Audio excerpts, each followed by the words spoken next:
एक पेरेंट्स जिनकी बच्ची 31 इयर्स ओल्ड की ऐसी खत्म हो जाती है, उनको 3 घंटा खड़ा रखा और ये हाथ जोड़ती रही, माँ बाप हाथ जोड़ते रहे, हमें एक बार दिखाओ, हमारी बच्ची का मुंह एक बार दिखाओ, हमको नहीं दिखाया गया। नमस्कार, मैं हूं हरीश और आप देख रहे हैं मेरा नजरिया। हम लोग महिलाओं से सम्मान और देवी पूजा की बातें तो बहुत करते हैं, लेकिन वास्तविकता इसके बिल्कुल विपरीत है। आज भी महिलाएं सुरक्षित नहीं हैं, चाहे वह घर के अंदर हो, घर के बाहर हो, या फिर किसी भी अपने काम के प्लेस पर हो, अपने कार्यस्थल पर हो। सोचिए 9 अगस्त की वह रात कितनी भयानक रही होगी, जब कोलकाता के आरजी कर कॉलेज में एक ट्रेनी डॉक्टर की बलात्कार करके निर्दयता से हत्या कर दी गई। हम सब जानते हैं कि एक डॉक्टर बनने की प्रक्रिया कितनी जटिल है और कितनी कठिन है। वो बच्चे जो सालों मेहनत करते हैं डॉक्टर बनने के लिए, और कुछ बच्चे तो किनारे तक पहुंचने तक भी उनको सीट नहीं मिलती, और जिनको सीट मिलती है उनको एक लंबी पढ़ाई की दौर से गुजरना पड़ता है। और पढ़ाई पूरी करने के बाद भी जब वो डॉक्टरी की प्रैक्टिस करते हैं तो भी उनकी लाइफ आसान नहीं होती है।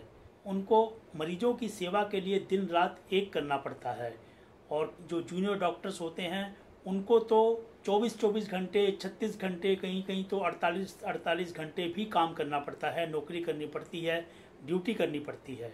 और कई बार तो ऐसा भी होता है कि उनको पलक झपकाने का भी समय नहीं मिलता, उनको रेस्ट का भी समय नहीं मिलता। और उसके बाद महिला डॉक्टरों के लिए ऐसी असुरक्षा वाली नौकरी, जहां वो नौकरी कर रहे हैं वहीं पर उनसे हैवानियत भरी ऐसा हादसा एक दर्दनाक परिस्थिति को बयान करता है। 12 वर्ष पहले निर्भया कांड में भी कुछ ऐसा ही हुआ था। इस महिला डॉक्टर की इतने जघन्य तरीके से हत्या की गई थी कि उसने जो चश्मा पहना हुआ था उसके टूटने से उसका कांच उसकी आंखों में चुभ गया था, उसकी आंखों से खून बह रहा था, उसके प्राइवेट पार्ट से खून बह रहा था, उसके गले की हड्डी टूट चुकी थी।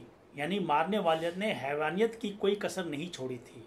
और उसके बाद जब हॉस्पिटल के प्रशासन को इस बात का पता चलता है तो वह इस मामले को उजागर करने की बजाय, पुलिस को एक सही रिपोर्ट लिखवाने की बजाय, वह घर वालों को यह बताते हैं कि लड़की ने आत्महत्या कर ली है, और वो हत्या की रिपोर्ट ना लिखवा करके आत्महत्या की रिपोर्ट लिखवाते हैं।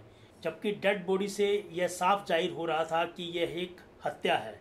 उसके बावजूद भी कॉलेज प्रशासन ने इसको छुपाने की कोशिश की, यानी कि हॉस्पिटल का प्रशासन भी इसके ऊपर लीपापोती पर लगा हुआ था। और तो और जब उस लड़की के घर वाले, उसके पेरेंट्स वहां पर हॉस्पिटल में आते हैं उसको देखने के लिए, तो उनको 3-4 घंटे तक बाहर इंतजार करवाया गया। मामला बढ़ते देख पुलिस कुछ हरकत में आई और उन्होंने एक मुख्य आरोपी को गिरफ्तार भी किया है।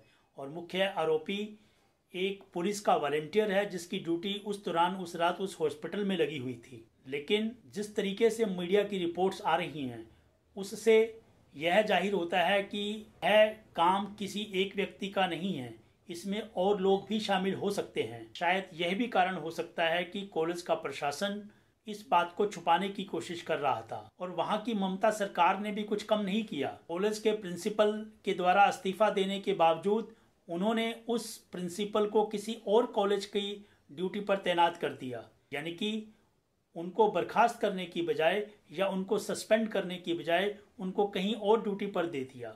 कॉलेज के प्रिंसिपल की भी यह ड्यूटी होती है कि ऐसे हादसे पर वो तुरंत पुलिस को बुलवा करके इसकी सही रिपोर्ट लिखवाते, एक हत्या की रिपोर्ट लिखवाते। कहीं ना कहीं इस मामले में कॉलेज के कुछ और लोग भी शामिल हो सकते हैं, जिसका सच आना अभी बाकी है। इस दौरान आरजी कर कॉलेज के डॉक्टर्स के साथ साथ देश के सभी डॉक्टर्स हड़ताल पर चले गए, और वो इस जघन्य कांड की एक विस्तृत जांच चाहते हैं और दोषी को कड़ी से कड़ी सजा, फांसी की सजा चाहते हैं। जिस लड़की की मृत्यु हुई है, मर्डर हुआ है, उसके घर वालों को एक उचित मुआवजे की भी मांग कर रहे हैं। कोलकाता हाई कोर्ट ने भी इसमें संज्ञान लेते हुए पुलिस की कार्रवाई को नाकाफी बताते हुए उन्होंने पूरा का पूरा केस सीबीआई को सौंप दिया है, और सीबीआई वहां पहुंचकर आगे की कार्रवाई उन्होंने शुरू भी कर दी है। हाईकोर्ट का यह निर्णय स्वागत योग्य है। कटघरे में तो ममता सरकार भी है, जिसने तुरंत कार्रवाई करने की बजाय पुलिस की लीपापोती करने का साथ दिया। अभी कुछ दिन पहले ही टीएमसी के सांसद अभिषेक बनर्जी और अन्य सांसद लोकसभा की कार्रवाई में दुहाई दे रहे थे कि उनकी पार्टी महिलाओं का सबसे ज़्यादा सम्मान करती है। लोकसभा में उनकी पार्टी की सबसे ज़्यादा महिला सांसद हैं। लेकिन सच्चाई यह भी है कि जब महिलाओं का सम्मान करने की बात आती है, जब महिलाओं को सुरक्षा देने की बात आती है, जब महिलाओं के प्रति हुए ऐसे जघन्य अपराधों के ऊपर कार्रवाई करने की बात आती है, तो चाहे कोई भी दल हो, वह अपनी अपनी पार्टियों से जुड़े हुए लोगों को बचाने की ही कोशिश करते हैं।